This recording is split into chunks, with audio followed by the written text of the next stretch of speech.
ہوئے دعوت دیتا ہوں افتخار بن ضیاء الحق کو کہ وہ آئیں اور اپنے خیالات کا اظہار فرمائیں۔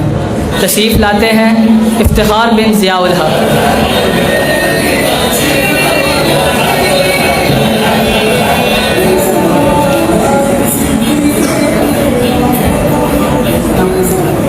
مجھے ہے حکم ازا لا الہ الا اللہ، سچ کے نام پر تضاد بیانی اور منافقت کا سرکس سجا ہوا ہے صدر علی وقار کہ اس دور میں کیمروں کی آڑ میں سخن کی نیلامی ہوتی ہے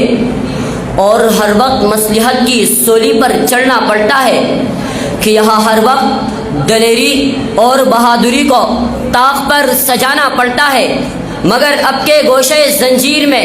ایک نئی جنبش ہویدا ہو چلی ہے اور زنجیروں میں جکڑے ہوئے قلم آزاد ہونے والے ہیں کہ اب کے حکم ازا انالحق کے علمبردار کو مل چکا ہے کہ جو سیم و زر کے ریلے میں بہتے چلے جانے کے بجائے شوریدہ لہروں کے سامنے بن باندھنے کا ہنر جانتا ہے۔ جی ہاں جناب والا، یہ بے ضمیروں کے شہر میں درباری سر پر راگ الاپنے کے بجائے نغمہ لا الہ الا اللہ بلند کرنے والے آزادی اظہار رائے کے صحافی ارشد شریف کی داستان ہے کہ جو پردے شبگیر میں سخن کے سلاسل توڑ کر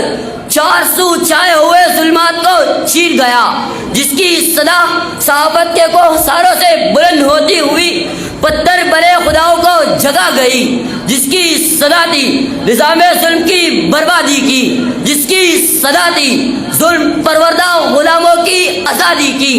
مگر افسوس صدر علی وقار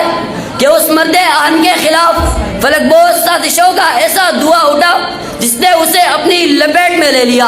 کہ دیار غیر میں داعی اجل کو لبیک کہنے والے اس مرد آہن کا آخری دم تک یہی نعرہ تھا کہ میں مقتل میں بھی قسمت کا سکندر نکلا، قرہ فعال میرے نام کا اکثر نکلا، تو یہی ہار گیا ہے میرے بزدل دشمن،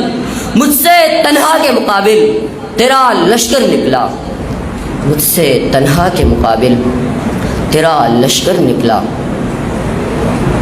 صدا کے قحط میں جب کوئی مرد حر لب کھولنے کا جرم کرے تو گولیوں سے حرف جسم پر اعراب لگنا عام سی بات ہوتی ہے۔ صدر علی وقار